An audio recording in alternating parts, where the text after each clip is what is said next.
Warren Buffett just issued his annual letter to the shareholders. This is the letter that Wall Street was waiting passionately for. This is the letter that will explain to us why Warren Buffett is sitting on $325 billion worth of cash. Everybody came out with a theory because last time Warren Buffett did something like that was right before the 2008 financial crisis. And he was right. The market crashed, he jumped in and he purchased the stocks at pennies on the dollar and became the world's richest investor. And right now, there is a very similar pattern. And what makes this letter is so important is that he might actually be explaining the reason behind that. Berkshire Hathaway is a publicly traded company, so it means that they are obligated by law to be transparent with their investors. That's why they have to share their financial statements every single quarter, every single year.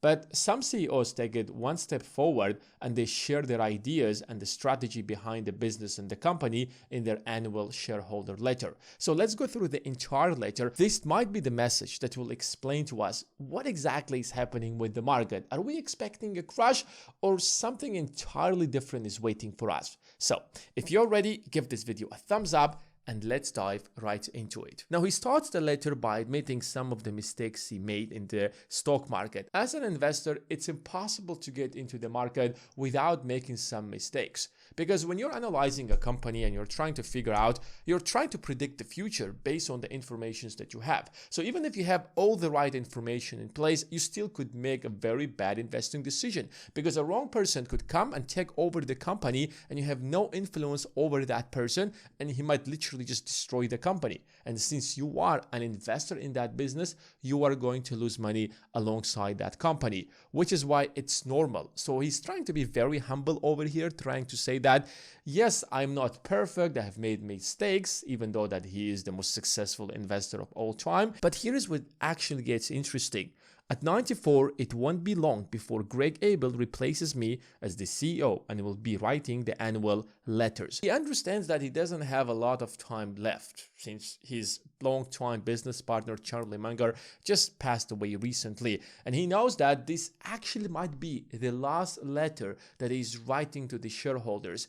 And Greg Abel, who is actually one of the managers at Berkshire Hathaway right now, is going to replace him. He's joined the company back in 2005 and has grown in ranks to the point where right now he is the head of energy at Berkshire Hathaway. And according to Warren Buffett, he is going to replace him. And he's trying to tell investors that if I can trust my money with Greg Abel, then you can trust him as well. He went on and talked about another fundamental mistake that he has made over the time that he has managed Berkshire Hathaway. 60 years ago, present management took control of Berkshire.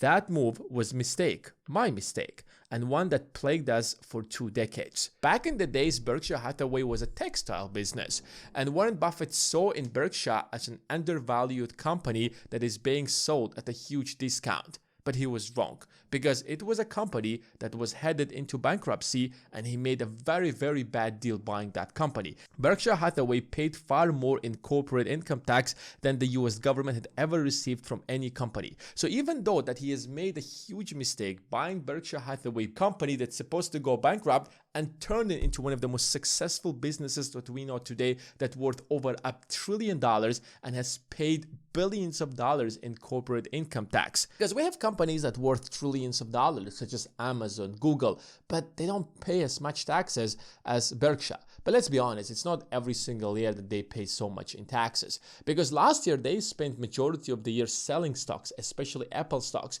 And if I'm not mistaken, they have sold over $100 billion worth of stocks. And when we're selling so much stocks and you have to pay a capital gain tax, suddenly you find yourself paying so much taxes. The main question is that, where is your money? He's trying to tell you that, yes, we are a financial institution, you're buying our stocks and we're taking your money and investing it in all these different corporations. So right now, I want to tell you, what exactly do I do with your money? How exactly are we investing your money? On one hand, we own control of many businesses holding at least 80% of the investees' shares. Generally, we own 100%. If you're investing in the wrong business and you have no control over it because you don't have the controlling stake, something goes wrong, what are you going to do? But if you have a controlling stake in the business, at least 51%, now you have influence over the business.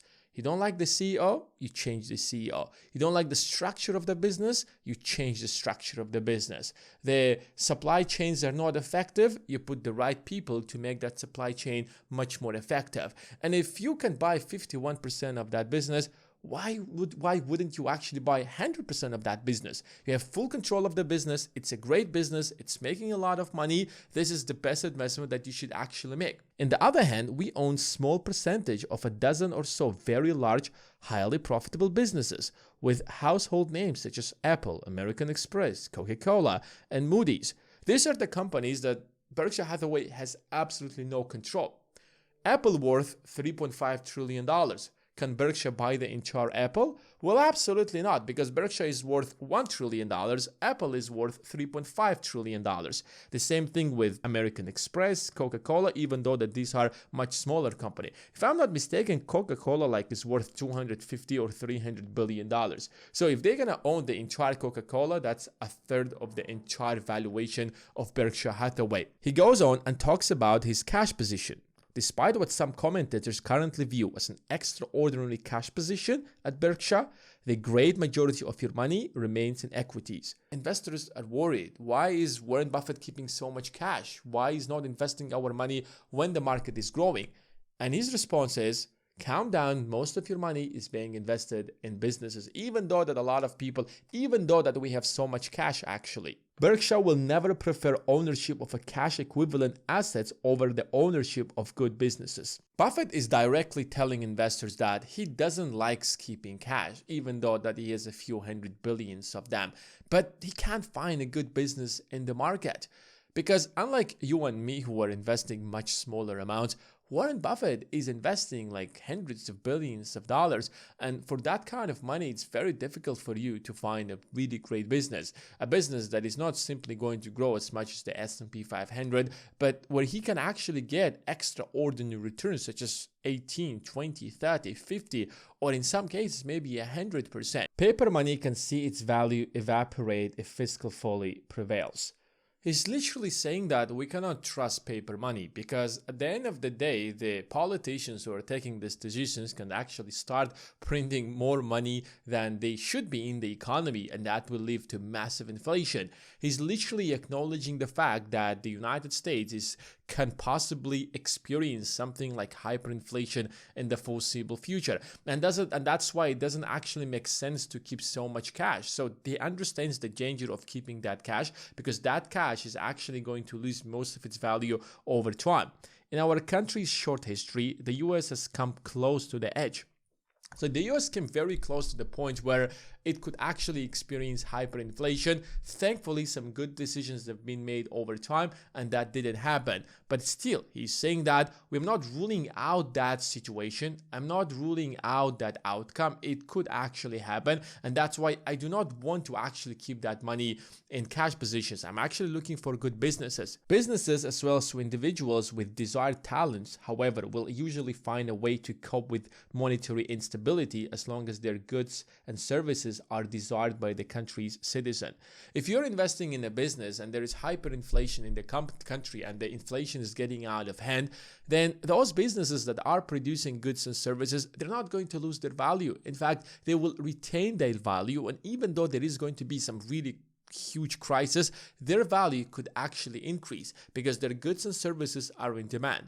If tomorrow there is hyperinflation in the United States, that's not going to stop people from buying Coca-Cola, which is why as long as you're keeping your money in a business whose products and services are in demand, your money is safe and it's going to keep growing. Never forget that we need you to maintain a stable currency, and that result requires both wisdom and vigilance on your part. So he's trying indirectly to tell the Congress or the politicians or the Federal Reserve that we need a stable currency. If you're going to play around with the dollar and it's going to cause massive inflation, then everybody is going to lose. If I know that my dollars are going to be less valuable tomorrow, then I'm going to spend as much as I can. So I need a stable currency in order to allow me to actually start saving and investing. And all of that is based on the ability to have a stable currency in the world. So look at the examples where countries played around with their currencies, and that led to the catastrophic collapse of their entire economy. And Warren Buffett does not want the exact same thing to repeat with the United States.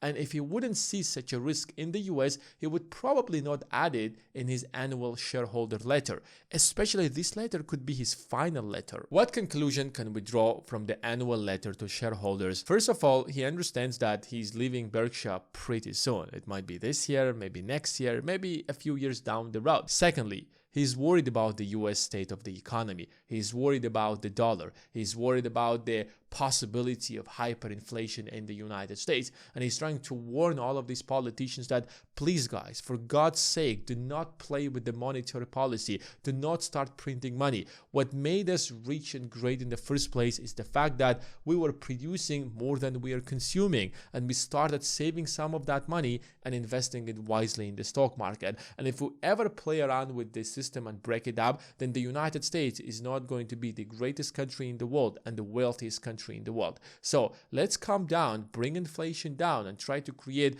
a climate where the United States will actually keep growing. And thirdly, he's trying to go beyond the United States. He doesn't simply want to keep all of the investments within the US. He's going to Japan. Probably maybe in the next couple of years, he will go into some of the European countries, maybe even some different Asian countries. Maybe that is going to change in 2025 or maybe in 2026, but that's the situation we have today. That's it for today, guys. Thanks for watching, and I will see you in the next one.